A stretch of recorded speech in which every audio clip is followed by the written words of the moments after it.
como Spore se tornou o último jogo de Will Wright. Se você tá vendo isso no YouTube, o primeiro link da descrição é o link do vídeo original e o segundo link é o link das lives pra você poder assistir aqui com nós as brincadeiras.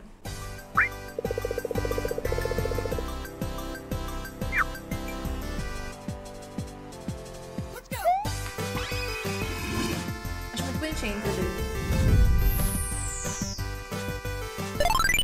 Quando você tem uma mente genial, responsável por criar 2 dos maiores sucessos de simulação da vida na indústria de games, e anuncia que agora vai de fato criar um game que busca simular a origem da vida, as expectativas vão levar as pessoas a imaginarem muitas coisas. Mas imaginar que esse jogo vai ser a sua última cartada e que você vai abandonar o seu próprio estúdio e depois sumir da indústria pelo desgosto com as diferenças criativas na produção desse game, certamente não era o cenário mais previsível.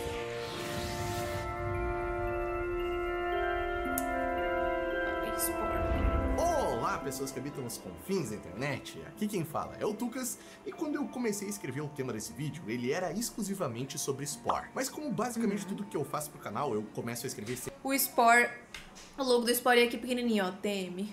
Tem que fazer a menor ideia de onde que eu vou parar. Em determinado momento, eu decidi fazer o tema desse vídeo ser o Will Wright. Ou melhor, a imensa falta que ele faz nessa indústria. Desde o lançamento de Spore em 2008, o cara não só se afastou do desenvolvimento de games, como pouco se ouviu falar dele. Eu ainda me lembro como se fosse ontem de ver a notícia em 2015 de que a EA estava fechando a Maxis, o estúdio fundado pelo Will e que havia sido comprado pela EA em 97. Esse estúdio aqui acabar até então, pra mim, era algo impensável. Se você se interessa por games e tem menos de 20 anos, pode ser um pouco difícil de entender o peso que a mente desse cara teve pra indústria quando ele estava ativo nela. Talvez alguns até fiquem meio de cara com essa comparação, mas a real é que eu via o Will como um Steve Jobs no mundo dos games. E assim, é claro que eu não tô falando em sentido de despertar um interesse de consumo desenfreado em produtos hiperfaturados vendidos como artigo de luxo e com obsolescência programada de fábrica.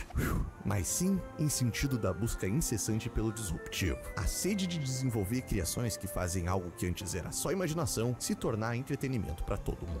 Eu acredito genuinamente o cara inventando o conceito de cuidar da vida dos outros. Se afastar dos games por conta de divergências criativas naquilo que deveria ser o seu maior legado, a gente perdeu uma das mentes mais criativas que essa indústria já teve e que até hoje ninguém conseguiu preencher esse lugar. Isso que quero falar hoje. Quero falar sobre brinquedos e o poder que vejo inerente a eles.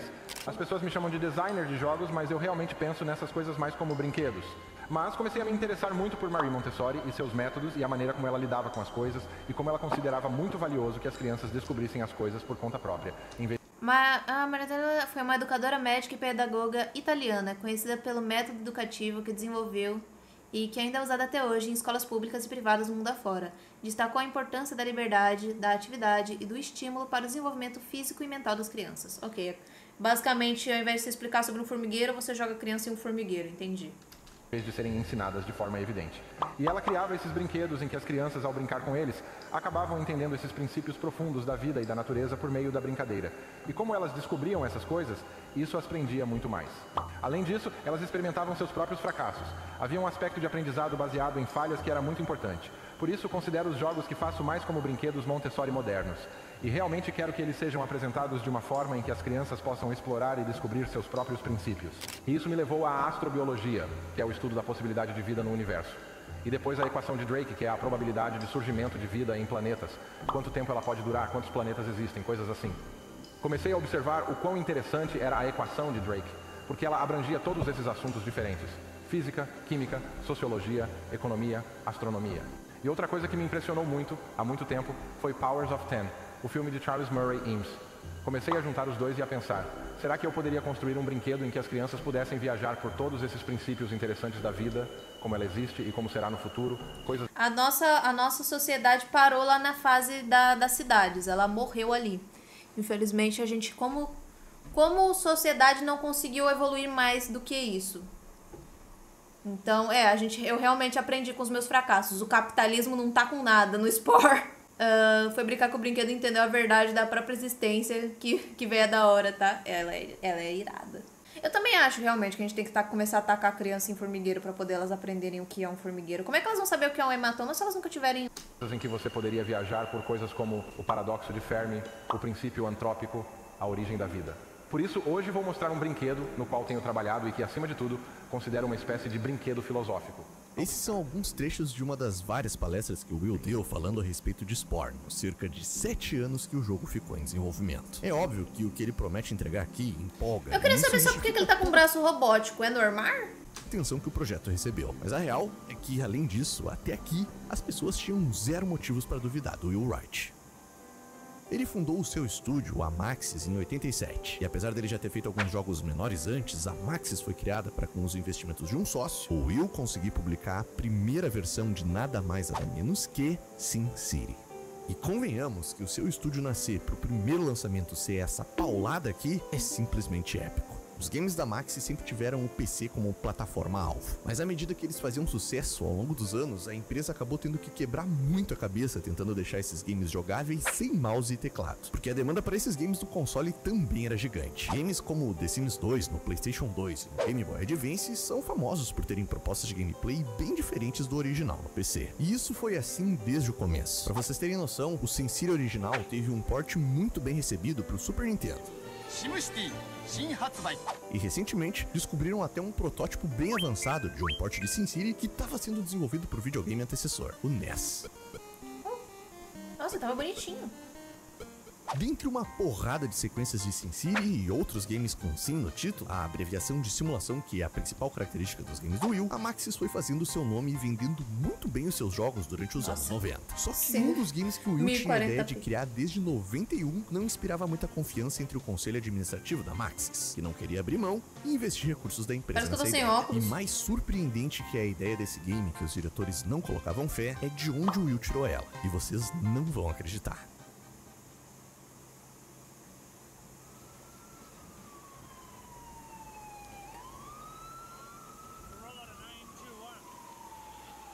Em 1991, a cidade de Oakland, na Califórnia, sofreu com uma das maiores queimadas da sua história.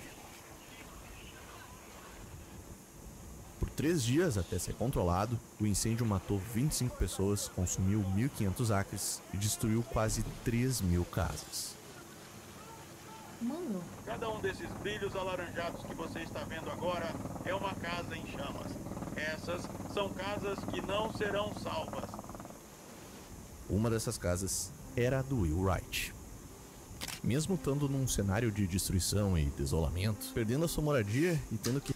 Ah, eu não queria rir nessa parte séria, mas a Yuni mandou, meu Deus, 1.500 acnes. Yuni, é prova de resistência. É prova de resistência, Yuni. Que reconstruir a sua vida, lidando com uma tristeza que para muitos é incomensurável, uma mente criativa segue sendo uma mente criativa. Ao revisitar os destroços da sua moradia e ver a estrutura dela e da casa dos seus vizinhos assim, sem paredes e com uma pequena parte das estruturas que não foram consumidas pelas chamas em pé, o Will pensou em criar uma espécie de casa de bonecas virtual, onde seria possível ver através da estrutura das paredes o que acontecia com os bonecos lá dentro. E apesar do conselho administrativo da Maxis se manter irredutível e não seguir com essa ideia, em 97, quando a Maxis foi comprada pela EA por 125 milhões de dólares, o orçamento para a criação desse jogo basicamente se tornou infinito. E foi assim que o Will Wright criou a sua segunda grande série do gênero de simulação. Ele deu a vida a The Sims. The Sims, let's go.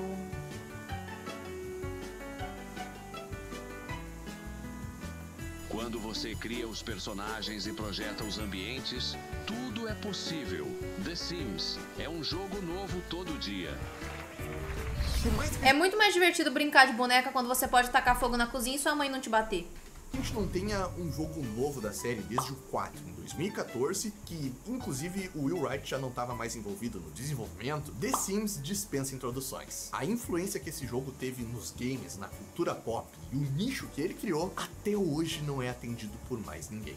Jogar isso aqui pela primeira vez quando eu era pequeno me fez ter a plena certeza de que eu ia ser arquiteto. Eu sei que esse é o caso de muitas pessoas com The Sims, mas eu realmente passava incontáveis horas no modo de construção e perdia completamente o interesse na parte de simulação da vida com o meu sim assim que eu terminava de construir a minha casa. Aí eu fazia o contrário, eu adorava ficar cuidando da vida dos outros e a minha casa era um cubo.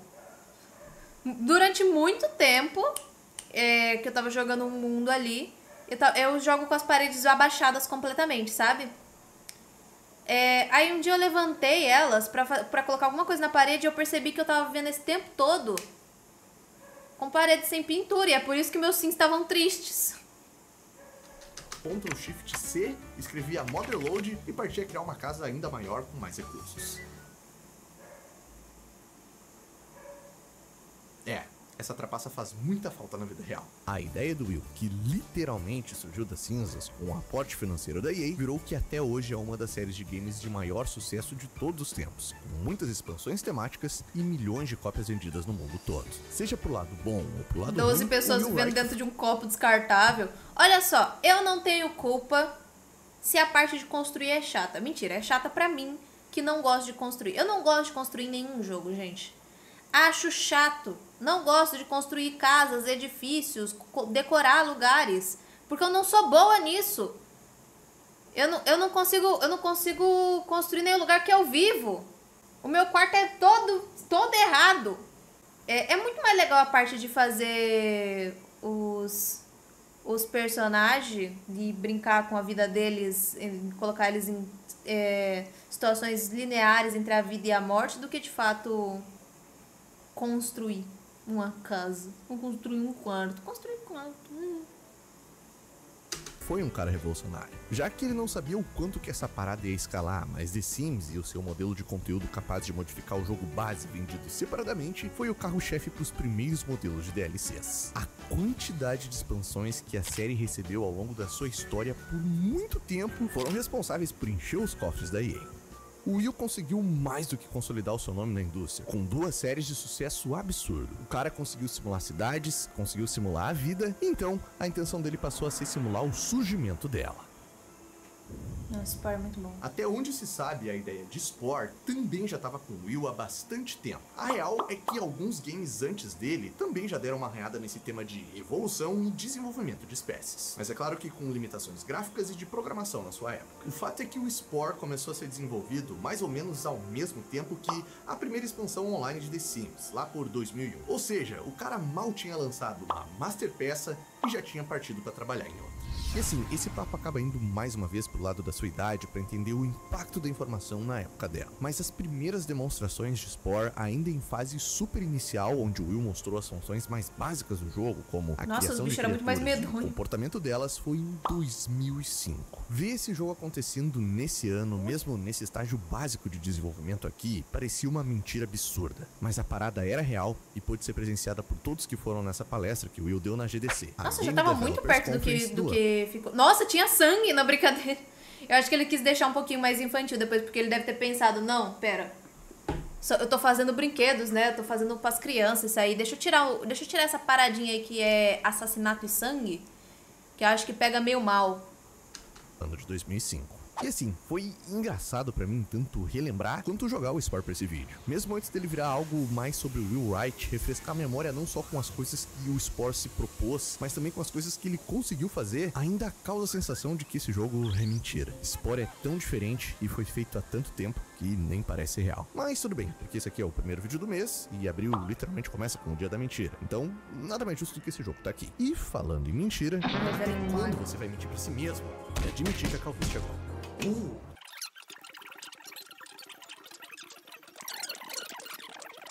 Eu tinha só 14 anos quando o Spore foi lançado, mas acho que eu só fui jogar no final de 2009. Ele não foi um jogo então que você chegou clica ali no link do Tucas pra você deixar de ser calvo, tá bom? marcar o extremo ou tomar meu tempo como The Sims. A lembrança mais forte que eu tinha dele era de que sempre que o meu jogo estava se tornando interessante, a minha criatura evoluía. O jogo mudava e eu não conseguia retornar ao modo anterior. Dando a descrição mais crua e direta do jogo, você começa controlando um organismo celular que vai se alimentando até o ponto que sai da água, porque desenvolveu inteligência, e começa a sua jornada evolutiva num planeta interagindo com diversas outras criaturas. E aqui, o jogo é tipo um MMORPG. Depois, a sua espécie passa para um estágio tribal e o jogo vira um RTS. Aí você parte para a fase que você tem que conquistar o mundo e o jogo... Esse aí foi aí que a gente morreu na última vez, porque o capitalismo é meio paia. Vira um clone de Civilization e, finalmente, quando a sua civilização evolui ao ponto de partir pro espaço, o jogo vira uma parada muito louca. Eu diria que esse estágio aqui é onde o Spore é mais original na gameplay. Ele te permite explorar planetas, galáxias e descobrir uma porrada de conteúdo do próprio jogo e criado por outros jogadores. E como eu mencionei antes, rejogando ele pra esse vídeo e tendo uma noção um pouco melhor a respeito de games e da dificuldade envolvida em criar eles como um todo, olha, mesmo com algumas falhas, Spore é incrível. Ele é muito diferente de tudo, é difícil até de comparar ele com outros jogos. E eu sei que eu literalmente acabei de fazer isso pra explicar os estágios dele, mas conseguir encaixar todos esses estilos de gameplay numa coisa só faz ele ser muito diferente de tudo. Esse jogo tem uma proposta e personalidade fora da curva, algo que eu fico com a sensação de que por algum motivo a gente costuma ver só nos indies hoje em dia. E falar desse jogo sem partir destacando o modo de criação de criaturas é um crime. Eu tenho que apresentar e tirar isso da pauta de uma vez, o mais rápido possível. Em primeiro lugar, essa parada aqui é sem dúvida, até hoje, uma das ferramentas de criação de personagens mais complexas, livres e criativas da indústria de games. Ah, Tucas, mas em Dragon's Dogma 2 eu consegui fazer o Michael Jackson. Ah, mas você conseguiu fazer um tigre? Acho que não. Caramba, isso é bem impressionante. Mas em Spore de 2008, você consegue criar uma raça alienígena de pênis. Sim, o fato de que qualquer coisa pode ser feita aqui automaticamente fez o Spore ser bombardeado com os mais variados tipos de criaturas penianas no seu lançamento. Vamos Na verdade, passar por essa... hoje em dia, porque se tem algo que eu descobri com os anos de experiência que a vida me deu, é que quando você dá poder a um homem para ele criar qualquer coisa, esse homem automaticamente usará esse poder para criar um pênis. Inclusive eu, porque para capturar o gameplay desse vídeo eu criei uma bela criatura piroquenta, mas por motivos de eu não querer ser desmonetizado e nem passar o vídeo todo censurando um pinto com um pinto ambulante, depois da fase celular, quando a criatura vai pra terra, eu achei melhor fazer um bicho mais normal, com traços primatas. Mas por algum motivo... Abacaxi, mas você só tem criatividade olhando pra baixo, assim, é o que eu ia falar. É complicado quando de fato, a maior parte das vezes que um homem tenta ser criativo, ele olha pra baixo. É complicado. Mas eu tinha até um ponto pra trazer antes, mas eu esqueci completamente. Porque eu ia falar... lembrei que eu ia falar que quando a gente tava criando nossa criatura, a gente fez um mosquito da dengue, aí a gente tentou fazer a Fallen, aí não deu certo, a gente fez um urubu do Pix. Criamos umas criaturas. Aí ele vem e me fala que ele fez um pau no Spore pra ser uma criatura. Aí eu perco, né? Completamente qualquer coisa que eu tinha pra falar. Qualquer argumento meu cai por terra. Motivo, o meu macaco seguiu se reproduzindo colocando ovos.